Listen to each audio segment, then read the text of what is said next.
Hi friends, welcome to Tindi Podi YouTube channel with Ashwini. So ಇವತ್ತು ಅಮ್ಮ ಏನು ಹೊಸ ರೆಸಿಪಿ ಮಾಡ್ತಿದ್ದಾರೆ ಅಂತ ನೋಡೋಣ ಬನ್ನಿ.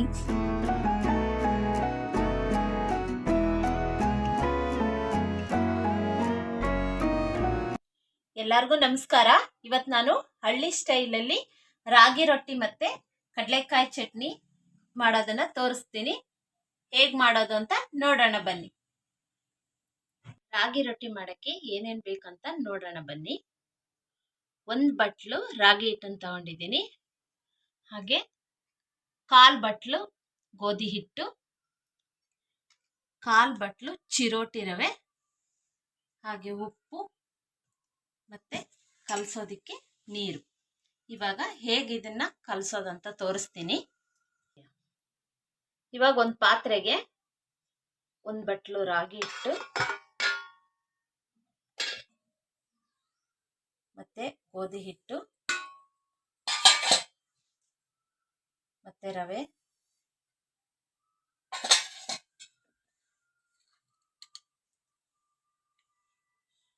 ಉಪ್ಪು,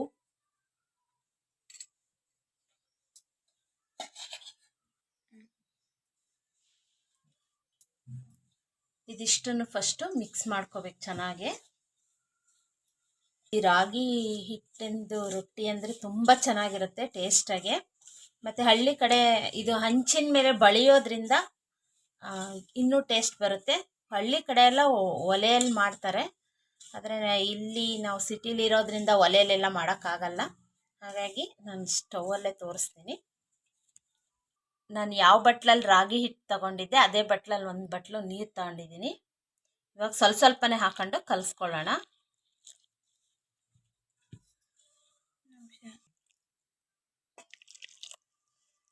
ಮತ್ತು ರಾಗಿ ರೊಟ್ಟಿ ಶುಗರ್ನವ್ರಿಗೂ ಒಳ್ಳೆಯದು, ಮಕ್ಕಳಿಗೂ ತುಂಬ ಒಳ್ಳೆಯದು. ಯಾರೇ ರಾಗಿ ರೊಟ್ಟಿ ತಿಂದ್ರೂ ಕೂಡ ದೇಹಕ್ಕೆ ಹೆಲ್ತಿಯಾಗಿರುತ್ತೆ. ಹಾಗೆ ಇದರಲ್ಲಿ ಪ್ರೋಟೀನ್, ವಿಟಮಿನ್ ಎಲ್ಲ ಸಿಗೋದ್ರಿಂದ ರಾಗಿ ರೊಟ್ಟಿ ತಿನ್ನೋದ್ರಿಂದ ತುಂಬ ಒಳ್ಳೆಯದು.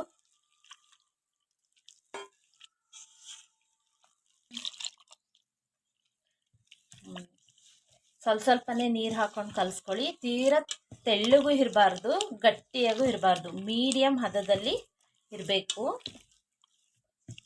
ಹಾಗೆ ಕೈಯಲ್ಲೇ ಕಲಿಸೋದ್ರಿಂದ ಅದು ನೀಟಾಗಿ ಹೊಂದ್ಕೊಳ್ಳುತ್ತೆ. ನಾವು ಸ್ಪೂನಲ್ಲಾಗಲಿ ಆ ರೀತಿ ಕಲ್ಸೋದು ಬರಲ್ಲ. ಇದನ್ನು ಕೈಯಲ್ಲೇ ಕಲಿಸ್ತಾ ಹೋಗಬೇಕು. ನಮ್ಮನೆಗೆ ಇಷ್ಟು ಹಿಟ್ಟು ಸಾಕು. ನಿಮಗೆ ಬೇಕಂದರೆ ಕಮ್ಮಿ ಕ್ವಾಂಟಿಟಿನೂ ತೊಗೋಬೋದು, ಇಲ್ಲಾಂದರೆ ಜಾಸ್ತಿ ಬೇಕಂದರೆ ಜಾಸ್ತಿ ಕ್ವಾಂಟಿಟಿನೂ ಕೂಡ ತೊಗೋಬೋದು. ನಾನು ಏನು ಹಾಕಿದ್ದೀನಿ ಅದರಲ್ಲಿ ಜಾಸ್ತಿ ಬೇಕಂದರೆ ಡಬಲ್ ಮಾಡ್ಕೊಳ್ರಿ, ಇಲ್ಲಾಂದರೆ ಕಮ್ಮಿ ಬೇಕಂದರೆ ಕಡಿಮೆ ಮಾಡ್ಕೊಳ್ರಿ. ಈ ಹದಕ್ಕಿರಬೇಕು. ನಾವು ಕೇಕ್ ಎಲ್ಲ ಕಲಿಸ್ತೀವಿ ನೋಡ್ರಿ, ಆ ಹದಕ್ಕಿದ್ರೆ ಸಾಕು. ಈಗ ನನಗೆ ಇದಕ್ಕೆ 1/4 ಬಟ್ಲು ನೀರು ಸಾಕಾಗಿದೆ ಕಲಸೋದಕ್ಕೆ. ಈ ರೀತಿ ಕಲಿಸ್ಬಿಟ್ಟು 1/4 ಗಂಟೆ ಇದನ್ನು ನೆನ್ಸಕ್ಕೆ ಇಟ್ಬಿಡ್ಬೇಕು. ನೆಂದಷ್ಟು ರೊಟ್ಟಿ ಭಾಳ ಚೆನ್ನಾಗಿ ಬರುತ್ತೆ. ಹಾಗೆ ನಾವು ಬಳಿಲಿಕ್ಕೆ ಹೋದಾಗ ಕಿತ್ಕೊಂಡು ಹೋಗಲ್ಲ, ಅದಕ್ಕಾಗಿ ನೆನೆಸಿಡ್ಬೇಕಷ್ಟೆ. ಇವಾಗ ಇದನ್ನ 1/4 ಗಂಟೆ ರೆಸ್ಟಿಗೆ ಇಟ್ಬಿಡೋಣ.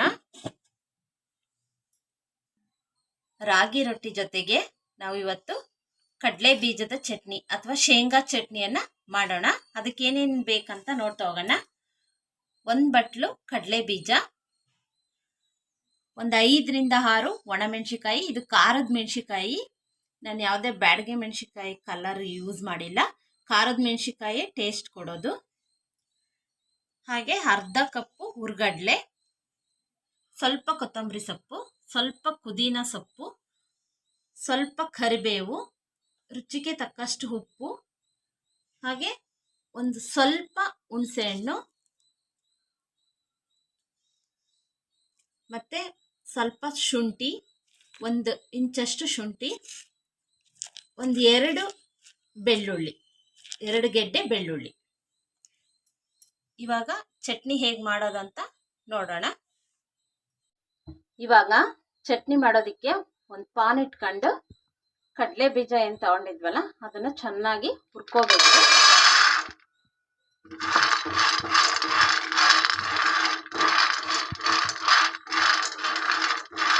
ಗರಿ ಗರಿ ಅನ್ನೋ ರೀತಿಲಿ ಹುರ್ಕೊಂಡ್ರೆ ಚಟ್ನಿ ತುಂಬ ಟೇಸ್ಟಾಗಿ ಬರುತ್ತೆ. ಹಾಗಾಗಿ ಗರಿ ಗರಿಯಾಗಿ ಹುರ್ಕೊಳ್ರಿ. ಇವಾಗ ನೋಡಿ, ಇವಾಗ ಕಾಣಿಸ್ತಾ ಇದೆಯಲ್ಲ, ಈ ರೀತಿ ಸಿಪ್ಪೆ ಬಿಡ ಥರ ಹುರ್ಕೋಬೇಕು. ಯಾಕಂದರೆ ಅದು ಹಸಿ ಹಸಿ ಆಗಿದ್ರೆ ಚಟ್ನಿ ಟೇಸ್ಟ್ ಬರಲ್ಲ. ಚೆನ್ನಾಗಿ ನಾವು ಗರಿಗರಿಯಾಗಿ ಹುರ್ಕೊಂಡ್ರೆ ಚಟ್ನಿ ತುಂಬ ಟೇಸ್ಟ್ ಬರುತ್ತೆ. ಈ ಜೊತೆಗೇನೆ ನಾನು ಮೆಣಸಿನ್ಕಾಯಿನೂ ಹಾಕ್ತೀನಿ. ಅದನ್ನೇನು ಸಪ್ರೇಟ್ ಹುರಿಯೋದೇನು ಬೇಡ, ಇದ್ರ ಜೊತೆಗೆ ಸ್ವಲ್ಪ ಬಿಸಿ ಮಾಡಿಕೊಂಡ್ರೆ ಸಾಕು. ಹಾಗಾಗಿ ಇದ್ರ ಜೊತೆಗೆ ಅದನ್ನು ಹುರ್ಕೊಳ್ರಿ. ಇವಾಗ ಇದಾಗಿದೆ. ಇದು ತಣ್ಣಗಾದ್ಮೇಲೆ ಸಿಪ್ಪೆ ತೆಗೆದು ಚಟ್ನಿಗೆ ಹಾಕೋಣ. ಮರಕ್ಕಾಗ್ಲಿ ಅಥವಾ ಒಂದು ಪ್ಲೇಟಿಗಾಗ್ಲಿ ಈ ರೀತಿ ಹಾಕೊಂಡು ಅದನ್ನ ಚೆನ್ನಾಗಿ ಸಿಪ್ಪೆ ತಗೋಬೇಕು.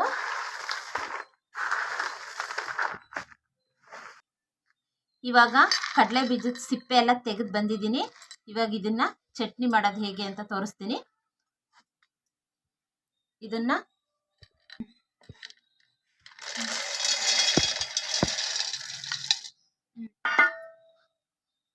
ನಾನು ಅವಾಗಲೇ ತೋರಿಸಿರ್ತಕ್ಕಂಥ ಇಂಗ್ರೀಡಿಯೆಂಟ್ಸ್ ಎಲ್ಲಾನು ಹಾಕೊಳ್ಳೋಣ. ಬೇಕಂದ್ರೆ ಇದಕ್ಕೆ ಕಾಯಿ ಕೂಡ ಹಾಕೋಬಹುದು. ನಮ್ಮ ಮನೇಲಿ ನಮಗೆ ಕಾಯಿ ಇಷ್ಟ ಇಲ್ಲದೆ ಇರೋದ್ರಿಂದ ನಾನು ಹಾಕಲ್ಲ.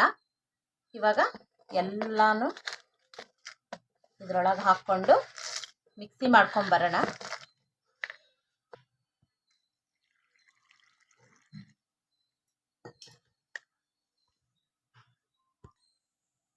ಇವಾಗ ಆಗಿದೆ ನೋಡಿ, ಈ ರೀತಿ ಇರಬೇಕು. ಸ್ವಲ್ಪ ಗಟ್ಟಿಯಾಗಿದ್ರೇನೆ ರೊಟ್ಟಿಗೆ ಟೇಸ್ಟ್ ಇರುತ್ತೆ. ಹಾಗೆ ಕೆಲವರಿಗೆ ಸ್ವಲ್ಪ ಕಾಳು ಕಡಲೆ ಬೀಜದ ಇದು ಸಿಗ್ತಾ ಇರ್ಬೇಕು, ಆ ರೀತಿ ಇಷ್ಟಪಡ್ತಾರೆ. ಆ ರೀತಿ ಇಷ್ಟಪಡೋರು ಇಷ್ಟು ನೈಸಾಗಿ ಏನು ರುಬ್ಕೊಳ್ಳೋ ಅವಶ್ಯಕತೆ ಇಲ್ಲ. ಆ ರೀತಿ ಸ್ವಲ್ಪ ತರತರಿಯಾಗೂ ಕೂಡ ರುಬ್ಕೋಬಹುದು. ನಮ್ಮ ಮನೇಲಿ ಆ ರೀತಿ ಯಾರು ಇಷ್ಟಪಡದೆ ಇರೋದ್ರಿಂದ ನಾನು ನೈಸಿಗೆ ರುಬ್ಕೊಂಡ್ ಬಂದೀನಿ. ಈ ಚಟ್ನಿ ರೆಡಿ ಆಗಿದೆ. ಇವಾಗ ರೊಟ್ಟಿ ಮಾಡೋದು ಹೇಗೆ ಅಂತ ನೋಡೋಣ. ಕಬ್ಬಣದ ಹಂಚಲ್ಲಿ ರೊಟ್ಟಿ ಬೆಳೆಯೋದ್ರಿಂದ ಹೆಲ್ತಿಗೂ ತುಂಬಾ ಒಳ್ಳೇದು. ಹಾಗೆ ರೊಟ್ಟಿನೂ ಕೂಡ ತುಂಬಾ ಚೆನ್ನಾಗಿ ಬರುತ್ತೆ. ಹಾಗಾಗಿ ನಾನು ಇದು ಕಬ್ಬಣದ ಹಂಚನ್ನ ಇಟ್ಕೊಂಡಿದ್ದೀನಿ. ಹಾಗೆ ಸ್ಟವ್ ಹಚ್ಚಿದ್ದೀನಿ. ಇದು ಕಾಯ್ದ್ಮೇಲೆ ರೊಟ್ಟಿ ಹಾಕೋದು ಹೇಗೆ ಅಂತ ತೋರಿಸ್ತೀನಿ. ಇವಾಗ ಹಿಟ್ಟು ಇದು ರೆಡಿಯಾಗಿದೆ, ನೆಂದಿದೆ ಚೆನ್ನಾಗಿ. ಹಾಗೆ ಇದಕ್ಕೆ ನಾವು ಕೈಯಲ್ಲಿ ಬಳಿಯೋದ್ರಿಂದ ಎಕ್ಸ್ಟ್ರಾ ಹೀಗೆ ಒಂದು ಬೌಲಲ್ಲಿ ನೀರು ಇಟ್ಕೋಬೇಕು. ಇವಾಗ ನಾನು ಅದನ್ನ ಹೇಗೆ ಬಳಿಯೋದಂತ ತೋರಿಸ್ತೀನಿ. ಈಗ ಇದು ಕಾಯ್ದಿದೆ ಕಲ್ಲು. ಅದಕ್ಕೆ ಫಸ್ಟ್ ಟೈಮ್ ನಾವು ಹಾಕ್ಬೇಕಾದ್ರೆ ಸ್ವಲ್ಪ ಎಣ್ಣೆ ಹಚ್ಕೊಳ್ಳೋಣ. ನೀವು ಪದೇ ಪದೇ ಎಣ್ಣೆ ಹಚ್ಚಬೇಕಾಗಿರೋದು ಅವಶ್ಯಕತೆ ಏನಿಲ್ಲ. ಫಸ್ಟ್ ಅಲ್ಲ ಅದಕ್ಕೆ ಹಾಕ್ತಿರೋದು. ಕಲ್ಲು ಪೂರ್ತಿ ಎಣ್ಣೆ, ಇಲ್ಲಾಂದ್ರೆ ನೀವು ಕಲ್ಲು ಅದು ಕಾಯಕ್ಕೆ ಇಡಕ್ಕಿಂತ ಮುಂಚೆನಾದ್ರೂ ಈ ರೀತಿ ಎಣ್ಣೆ ಹಚ್ಬಿಟ್ಟು ಇಡ್ಬೋದು, ಇಟ್ಬಿಟ್ಟು ಕಾಯಿಸ್ಕೋಬಹುದು. ಇವಾಗ ಕಾದಿದೆ. ಸ್ವಲ್ಪ ನೀರಿನ ಕಟ್ಟಿಸಿ ಫಸ್ಟ್.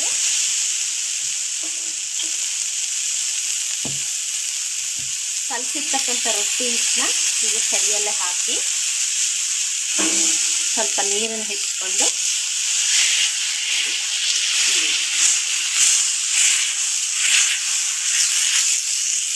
ಸ್ವಲ್ಪ ನೀರು ಹಾಕೋತಾ ಇರಿ. ಯಾಕಂದ್ರೆ ಅದು ಹಿಟ್ಟು ಮುಂದೆ ಬರುತ್ತೆ ಅವಾಗ ನೀರು ಹಾಕೊಂಡಾಗ.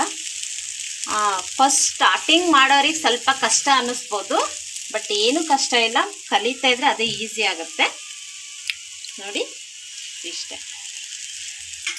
ಒಂದು ಪ್ಲೇಟ್ ತೆಗೆದು ಅದ್ರ ಮೇಲೆ ಮುಚ್ಚಿಬಿಡಿ.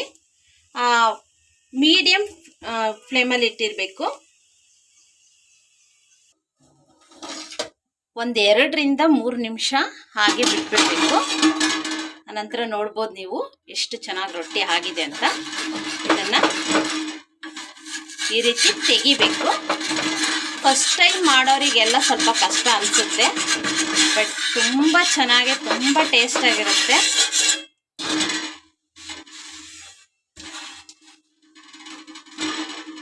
ಈ ರೀತಿ ಮತ್ತೆ ಮಡಚಿ ಬೇಯಿಸಿದ್ರೆ ಆಯ್ತು. ಸ್ವಲ್ಪ ಮೆತ್ತಗಾದ್ರೂ ಬೇಕನ್ನೋರು ಈ ಒಂದು ಪ್ರೊಸೀಜರಲ್ಲೇ ಇದನ್ನು ತೆಗೆದುಬಿಟ್ರೆ ಆಯಿತು. ಇಲ್ಲ ನಮ್ಗೆ ಗರಿ ಗರಿ ಬೇಕನ್ನೋರು ಕೂಡ ಇದನ್ನು ಚೆನ್ನಾಗಿ ಇನ್ನೊಂದು ಸ್ವಲ್ಪ ಹೊತ್ತು ಬೇಯಿಸಿದ್ರೆ ಗರಿ ಗರಿಯಾಗಿ ಬರುತ್ತೆ. ಈ ರೀತಿ ಸುತ್ತ ಅದನ್ನು ಚೆನ್ನಾಗಿ ಬೇಯಿಸ್ಕೋಬೇಕು. ಗರಿ ಗರಿ ಬೇಕಂದ್ರೆ. ಗರಿ ಬೇಡ ಅಂದರೆ ನಮಗೆ ಮೆತ್ತಗೆ ತಿಂತೀವಿ ನಾವು ಅನ್ನೋದಿದ್ರೆ ತಕೊಂಡ್ಬಿಡ್ಬೋದು. ನಮ್ಗೆ ಗರಿ ಗರಿ ಬೇಕನ್ನೋದಿದ್ರೆ ಈ ರೀತಿ ನೀಟಾಗಿ ಸುತ್ತ ಬೇಯಿಸ್ಕೋಬೇಕು. ಆವಾಗ ರೋಸ್ಟ್ ಥರ ಆಗುತ್ತೆ. ಆ ಗರಿ ಗರಿ ರೊಟ್ಟಿನೂ ಚಟ್ನಿಗೆ ತುಂಬ ಟೇಸ್ಟಾಗಿರುತ್ತೆ. ಎಷ್ಟು ಗರಿ ಗರಿ ಆಗಿದೆ ನೋಡ್ಬೋದು. ಈಗ ಇನ್ನೊಂದು ರೊಟ್ಟಿ ಹಾಕೋದನ್ನು ಕೂಡ ತೋರಿಸ್ತೀನಿ ಬನ್ನಿ. ಇನ್ನೊಂದು ರೊಟ್ಟಿಯನ್ನು ಹಾಕೋದು ತೋರಿಸ್ತೀನಿ. ಸ್ವಲ್ಪ ಹಿಟ್ಟು, ಸ್ವಲ್ಪ ನೀರು ಹಾಕ್ಕೊಂಡು ಹಾಗೆ ಅದಕ್ಕೆ ಹೀಗೆ ಬೆರಳು ಸಹಾಯ ತಗೊಂಡು ಈ ರೀತಿ ಎಳ್ಕೊತ ಹೋದರೆ ಆಯಿತು.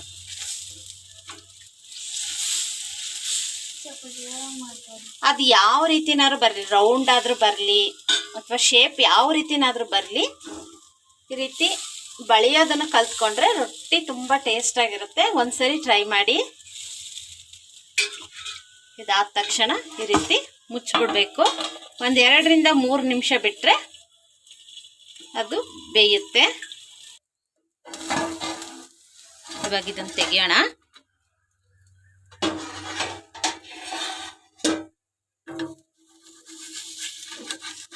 ಅವಾಗಲೇ ಗರಿ ಗರಿ ರೊಟ್ಟಿ ತೋರಿಸ್ದೆ. ಇವಾಗ ಮೆದುವಾದ ರೊಟ್ಟಿ ಸ್ವಲ್ಪ ತಿರುಗಿಸಿ 1-2 ಸೆಕೆಂಡ್ ಬೇಯಿಸಿದ್ರೆ ಸಾಕು, ಮೆದುವಾಗಿ ಚೆನ್ನಾಗಿರುತ್ತೆ. ಇವಾಗ ಆಗಿದೆ. ಎಷ್ಟು ಮೆದುವಾಗಿ ಬಂದಿದೆ ನೋಡಿ. ರಾಗಿ ರೊಟ್ಟಿಗೆ ಯಾವಾಗಲೂ ಬೆಣ್ಣೆ ಅಥವಾ ತುಪ್ಪ ಎರಡರಲ್ಲಿ ಯಾವುದಾದ್ರೂ ಒಂದು ಹಾಕ್ಕೊಳ್ರಿ, ತುಂಬ ಟೇಸ್ಟ್ ಇರುತ್ತೆ. ಬೆಣ್ಣೆ ಹಾಕಿದ್ರೂ ತುಂಬ ಚೆನ್ನಾಗಿರುತ್ತೆ. ಆ ಬೆಣ್ಣೆ ಇಲ್ಲದೆ ಇರೋ ಕಾರಣ ನಾನು ತುಪ್ಪ ಹಾಕ್ತಾ ಇದ್ದೀನಿ. ತುಪ್ಪನೂ ಚೆನ್ನಾಗಿರುತ್ತೆ. ಇದ್ರ ಜೊತೆಗೆ ಶೇಂಗಾ ಚಟ್ನಿ ಅಥವಾ ಕಡಲೆಕಾಯಿ ಚಟ್ನಿ ಅಂತ ಕರಿತೀವಿ ನಾವು. ಅದ್ರ ಜೊತೆಗೆ ಈರುಳ್ಳಿಯನ್ನ ಇಟ್ಕೊಂಡು ತಿಂದ್ರೆ ತುಂಬ ಟೇಸ್ಟ್ ಇರುತ್ತೆ. ಇದು ರಾಗಿ ರೊಟ್ಟಿ ಕಡಲೆಕಾಯಿ ಚಟ್ನಿ ರೆಡಿಯಾಗಿದೆ. ನೀವು ಕೂಡ ಒಂದ್ಸರಿ ಮಾಡಿ ಟೇಸ್ಟ್ ಮಾಡಿ. ರೆಸಿಪಿ ನೋಡಿದ್ರಲ್ಲ ಫ್ರೆಂಡ್ಸ್, ರಾಗಿ ರೊಟ್ಟಿ ಕಡಲೆಕಾಯಿ ಚಟ್ನಿ. ಸೊ ರೆಸಿಪಿ ನಿಮಗೆ ಇಷ್ಟ ಆಗಿತ್ತು ಅಂತ ಅಂದರೆ ಲೈಕ್ ಮಾಡಿ, ಶೇರ್ ಮಾಡಿ, ದೆನ್ ಕಮೆಂಟ್ ಮಾಡಿ. ಮರಿದೇನೆ ಈ ರೆಸಿಪಿನ ಮನೇಲಿ ಟ್ರೈ ಮಾಡಿ, ಓಕೆನಾ. ಇನ್ನು ಹೆಚ್ಚಿನ ವೀಡಿಯೋಗಾಗಿ ನಮ್ಮ ಚಾನಲ್ನ ಸಬ್ಸ್ಕ್ರೈಬ್ ಮಾಡಿ. Thank you.